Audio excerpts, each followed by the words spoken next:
నమస్కారం. నాకు మళ్ళీ మీ ముందు నిలబెచ్చే అవకాశం నాకు ఇచ్చినందుకు మీ అందరికీ నమస్కారం. మళ్ళీ జర్నలిస్టులకు సంబంధించిన చర్చ ఇది. నేను ఉదయంలో పనిచేసేవాడిని. అక్కడ ఇన్వెస్టిగేటివ్ జర్నలిస్ట్ నన్ను అనేవాళ్ళు కొందరు. అక్కడి నుంచి నేను వెళ్ళిపోవాల్సి వచ్చింది.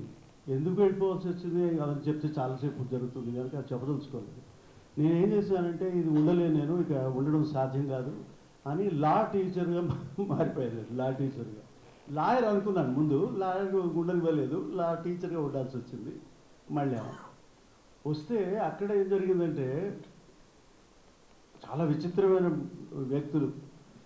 ఆయన కాపీ కొడుతున్నాడు, ఆయన పెద్ద ఐఏఎస్ ఆఫీసర్ కాపీ కొడుతున్నాడు. నేనేమో చూస్తున్నాను కదా, చూడాలి కదా, ఏమంటే ఇన్వెస్టిగేషన్ చేయాలి కదా, అది చేయాలి, పట్టుకోవాలి కదా. పట్టుకుంటుంటే ఆశ్చర్యమైంది, ఈయన కూడా చేస్తున్నాడు అదే అంటే నేను ఐఎమ్ గోయింగ్ టు పట్టుకోవాలి, నేను కేసు పట్టుకోవాల్సిందే ఆయన అంటే మా ప్రిన్సిపల్ వాళ్ళందరికీ కోపం వచ్చేసింది. వాళ్ళు పెట్టుకోవద్దు, నువ్వు అందరి దాంట్లోకి ఎందుకు పోతావు, ఇది ప్రైవేట్ యూనివర్సిటీ కాలేజ్, ఇది నువ్వు ఎందుకు చేస్తావు అంటే అన్నాను. మరి ఆ చదువుకున్న వాళ్ళందరికీ కూడా అలో చేయి, కాపీ కొడతారు, మరి హైకి కొడతారు, వాళ్ళు కూడా పాస్ అవుతారు కదా, మేమంతా ఎందుకు చేయాలని అడిగాను. అడిగితే ఆయనకు గొడవ వచ్చింది. ఆ తర్వాత నన్నే తీసుకెళ్ళారు అక్కడి నుంచి, నన్ను బయటికి తీసుకెళ్ళారు. తీసుకుంటే మర్నాడు నేను మళ్ళీ వస్తే అక్కడికి మళ్ళీ వచ్చి వాడు మళ్ళీ ఆ కాపీ చేస్తున్నాడు. చేస్తుంటే ఇక లాభం లేదని చెప్పి ఎవరికి చెప్పకుండా టక్కన బుక్ చేసి లోపల పడిస్తూ వెళ్ళిపోయింది. ఆయన ఉద్యోగం కూడా పోయింది. ఇక వివరాలు అడగొద్దు అసలు ఇప్పుడు అనవసరం కాదు. ఆ తర్వాత ఏమైంది, నేను జర్నలిజంలోనే అక్కడ కూడా జర్నలిజంగా ఉండాలి అని అనుకుని ఏం చేశానంటే అన్ని వ్యాసాలు రాస్తూ ఉండేవాడిని, వార్తల్లో ఉండేవాడిని. అప్పుడు వ్యాసాలు రాస్తూ ఉండేవాడిని ఉద్యోగం చేసుకుంటూ, ప్రైవేట్ ఉద్యోగం చేసుకుంటూ. మరి పరిస్థితి ఏముందంటే ఇంత భయంకరంగా ఉందంటే, ఇప్పుడు మా మిత్రుడు నా ఫ్రెండ్, నేను స్టూడెంట్ అంటున్నాను కానీ ఫ్రెండ్ అనే అంటారు.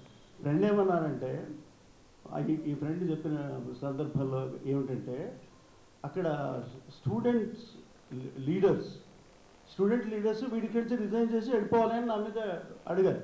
అంటే ఎందుకు అన్నారు. ఎందుకంటే నాకేం లేదు, నువ్వు ఇష్టం లేదు, నువ్వు వెళ్ళిపోవాలంటే ఏం చెప్పాలంటే, నాకు ఉద్యోగం ఇది, నేను వెళ్ళను, నువ్వేం చేస్తావో చేసుకోవాలి ఏదో ఉండాల్సి వచ్చి వెళ్ళిపోయాను. వెళ్ళిపోయిన తర్వాత ఏమైంది, అన్నిటివే పరిస్థితులు. చివరికి ఫైనల్గా నేను చెప్పాల్సిన పాయింట్ ఏంటంటే, ఇది రాస్తూ ఉంటే ఇది మీరు రాయొద్దు, ఇది రాస్తే మీరు ఉద్యోగంలో ఉండొద్దు అనే పరిస్థితులు కూడా చూసాం. చివరికి సిఐసి లెవెల్లో చూడాలంటే ఏం చెప్పాలంటే, నేను సిఐసి లెవెల్లో మీరు రాస్తున్నారు, మీరు వార్తలు కాదు వ్యాసాలు రాస్తున్నారు, మీరు రాయకూడదు కదా మీరు అని అంటే, ఎవరన్నారు రాయకూడదని, మీరు నాకు చూపించండి మీ రూల్స్లో అని అడిగాను. అడిగితే అది కాదయ్యా, నువ్వు రాస్తే మరి నువ్వు ఏదైనా అంటే ఏదైనా విమర్శ వస్తుంది కదా అని అంటే, మంచిది అయితే నా జవాబు విను అన్నా. ఏమిటి తెలిసిన, నేను ఆర్టీఐ గురించే రాస్తూ ఉంటే ఏం చేస్తారో చేయండి అన్నారు. ఇంకప్పుడు నన్ను వదిలేశారు. కానీ అందులో కొంచెం సమస్యలు వచ్చినాయి. అందులో కూడా అటు రాయొద్దు ఇటు రాయొద్దు, వాళ్ళొద్దు వీళ్ళొద్దు, మిగతా వివరాలు నేను చెప్పదలుచుకోలేదు. ఎందుకు చెప్తున్నానంటే, జర్నలిస్ట్గా ఉన్నవాడు ఎప్పటికీ జర్నలిస్ట్గానే ఉంటాడు అని నా గురించి అర్థమైంది. తర్వాత అక్కడ కూడా ఏం తెలిసిందంటే, నాకు ఆశ్చర్యం అవుతున్న ఒక వ్యక్తి, నాకు తెలిసిన వ్యక్తి ఎవరంటే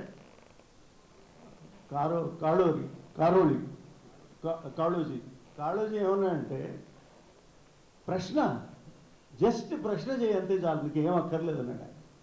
మేము అదే పని చేద్దాం అనుకున్నా, అది ఈయన మార్చాల్సి వచ్చింది, ఈమె కూడా మార్చాల్సి వచ్చింది.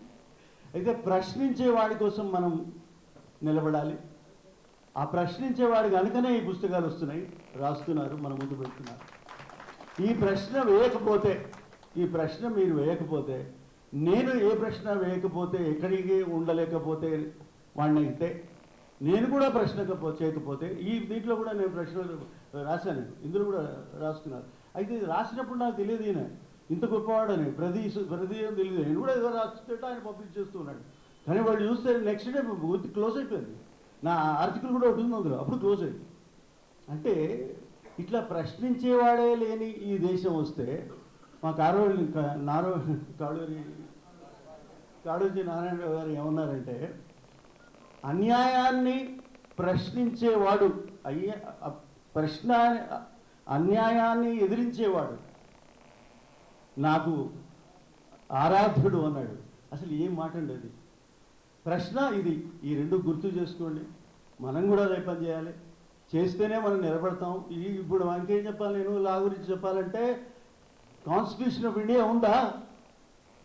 తర్వాత ఆర్టీఐ ఏముండేది? ఆర్టీఐ కాదు, ఇది ఆర్టికల్ 19(1)A ఉందా?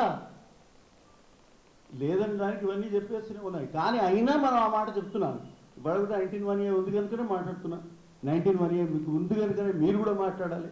19 ఉండాలంటే కూడా ఈ మాట మాట్లాడాలి అని చెప్తూ థ్యాంక్ యూ వెరీ మచ్.